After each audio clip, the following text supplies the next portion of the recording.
और अब बात करेंगे कैंपस के फैसले की।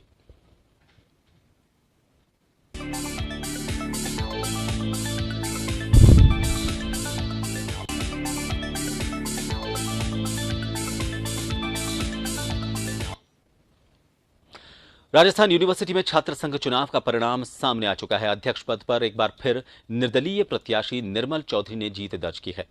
निर्मल चौधरी को कुल 4043 वोट मिले हैं। निहारिका जोरवाल को 2576 वोट मिले। आपको बता दें, एनएसयूआई की रितु बराला को 2010 वोट मिले। एबीवीपी के नरेंद्र यादव को 988 वोट मिले हैं। प्रताप भानु को 167 तो हितेश्वर कुमार को 52 वोट मिले।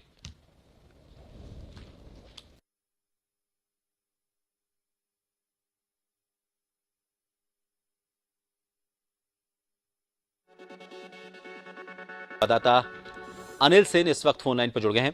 अनिल, परिणाम सामने आया है। परिणाम जो बता रहा है काफी जीत का अंतर रहा है। क्या आपको लगता है कि अगर बागी मैदान में नहीं होते तो परिणाम कुछ और हो सकता था? और निर्दलियों का जो परिणाम सामने आया ये भी बताता है कि एक तो पार्टी की जो पॉलिटिक्स है उससे छात्रों का मोह भंग हो गया है। देखिए, बिल्कुल संभव था कि अगर निर्दलीय और बागी नहीं होते तो शायद परिणाम कुछ और हो सकता था, या संभव है कि इसी तरह का परिणाम रहता। लेकिन कयास से दूर अगर बात की जाए, निर्मल चौधरी ने अपना चुनाव जीतने के साथ जो बयान यहाँ पर दिया है, सचिन पायलट को आदर्श बताया। उन्होंने कहा कि सचिन पायलट उनके आदर्श हैं और उसके साथ साथ मुकेश भाकर के नेतृत्व में भी उन्होंने काम करना अच्छा लगा।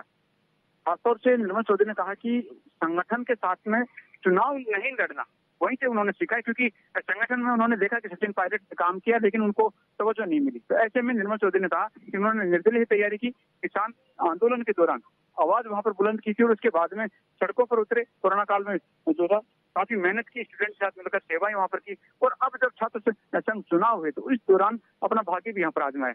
निर्मल चौधरी ने कहा कि आम स्टूडेंट के साथ में जुड़ाव रहा था और अब जो वादे यहाँ पर किए गए थे, खासतौर से गर्ल्स सिक्योरिटी को लेकर, उसके ऊपर काम करने की बात कही है। और प्रोफेसर्स को भी एक तरह से चेतावनी भरी आवाज में कहा है कि अगर दूसरे ही दिन से, यानी कि आज चुनाव हो चुका है और उसके बाद में अब जब क्लास लगेंगी तो अगर क्लास में शिक्षक नहीं मिलेंगे तो वहां पर भी सख्त एक्शन जो है वो लिया जाएगा।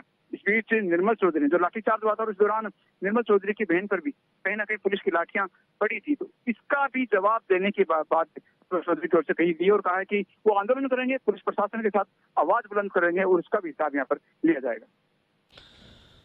बहुत शुक्रिया अनिल तमाम जानकारी के लिए। तो जो परिणाम सामने आया है कई तरह के आंकड़ों को सामने लेकर आता है। एक तो अगर बागी सामने नहीं होते तो हो सकता है संभावित तौर पर परिणाम ये भी रह सकता था, बदल भी सकता था। लेकिन फिलहाल जो जीत का सेहरा बंधा है निर्मल चौधरी के सिर पर, पूरा श्रेय उन्होंने एक तो सचिन पायलट को दिया और कहा कि वो उनके आदर्श हैं। साथ ही उन्होंने अपनी जो प्राथमिकताएं थी उनको एक बार फिर दोहराया। ये कहा कि उन्होंने कोरोना काल, किसान आंदोलन और छात्र मुद्दों को लेकर यूनिवर्सिटी में जो सक्रिय भूमिका निभाई है उसी का नतीजा है कि आज उन्हें इतने वोटों से जीत हासिल हुई है। करीब 1500 वोटों से उन्होंने बढ़त हासिल करते हुए ये जीत हासिल की है।